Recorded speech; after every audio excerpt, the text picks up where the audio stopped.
Limping towards a steep cliff, the retired Maréchaussée Cavalier gazed out at Saint-Domingue, with its rolling hills and lush trees that grew wilder than God's own hair. What had this place ever done for the gens de couleur besides tease them with the promise of something better, a better that would never come? He wrangled his weak lungs into a wail. If she asked him to, he would have fought for the country again and again, like crawling back into the arms of a scorned lover. But his days of chasing escaped slaves were long past. He stumbled on his bad left leg and held onto a tree, embraced it, weeping. Would he step off the cliff's edge? That's why he had come after all. Would he do that if the country asked him to? In the middle of the thought, the thunder of galloping hooves approached in the distance. Turning towards the sound, he reached for a machete that was no longer there. His hand grasped nothing, grasped air. The man on horseback drew closer. He seemed both unremarkable and carved from sacred wood at the same time. The sun at his back cast the illusion that he was larger than the sky itself. Time slowed, and the two surveyed each other. Time stretched, and their gazes communed. In those dark eyes shaded by a bicorn hat, the rider said everything to the old guard. "Your fight is not over. You may not believe in me, but I believe in you." The moment passed, as fast as it came. The rider blew past him, coating the old Maréchaussée in a plume of dust. Children chased in the rider's path. "Toussaint!" they cried. "Toussaint!" The Maréchaussée fell on his backside, letting go of the tree. Continuing to live was painful, but he would give himself to the rebel army if they would have him. He would fight with them, fight for them. The changed man struggled to his feet and limped in the direction of the spiraling dust and shouting children. The cook always made more than her favorite customer asked for. Today, it was a pot of maïmoulin with black beans, boiled banan and arançon on the side, with sliced salted zaboka just in case he wanted that buttery bite. The pot boiled, diffusing fragrant fumes into the air.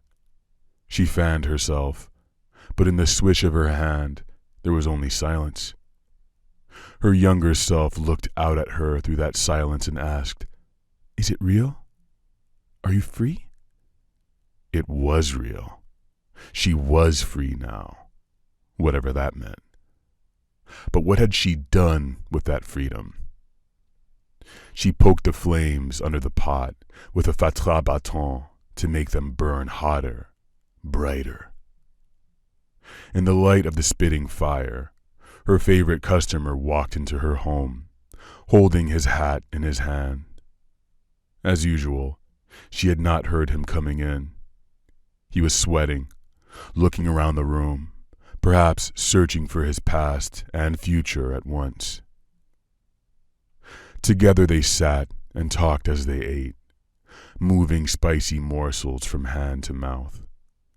He told her everything, his plans, and the why of it all. He told her about who he trusted and who he did not. The latter's list could go on forever. "What do you think?" he asked her.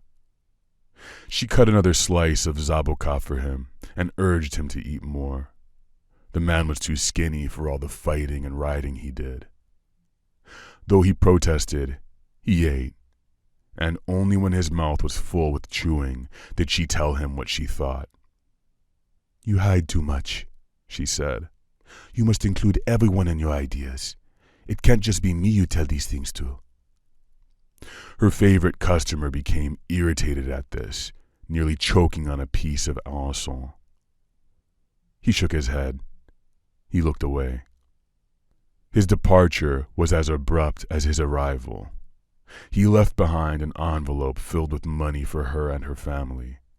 Then he was gone, with a belly and mind finally full and safe for the moment. Fabienne and her sisters circled a makeshift potomitan, a small painted pillar of wood. There weren't many drummers left from the original family, so the sound wasn't as full or as brazen as before. But they made do, tossing their calls and responses to each other over the pillar, the way they had all learned. There was no hunga or mambo here. Their elder guide had been harassed and beaten for practicing vodou. Fabienne sang with her sisters. She bent her back and elbows and hips in unison with them, wanting desperately to be away from this place, in the eternal embrace of the one we cannot see.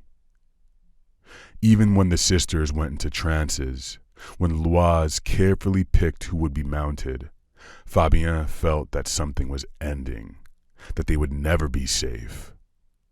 This knowledge itself was a loi mounting her, and she felt a sudden cold, like she was in a prison the size of the ocean.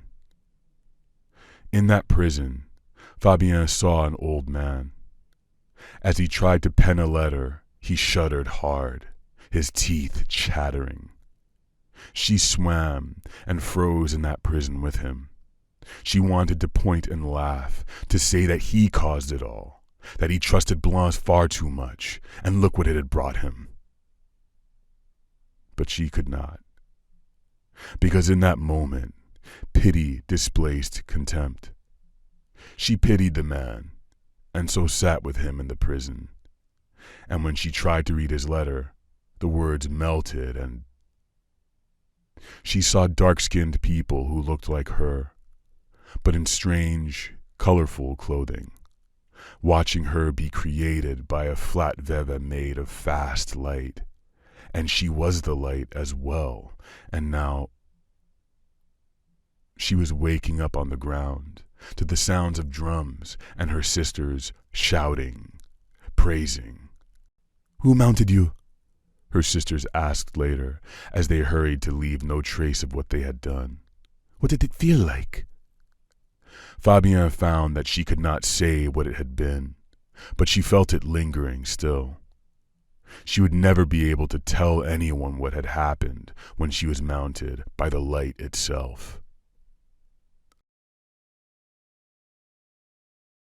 Onward, Grenadier.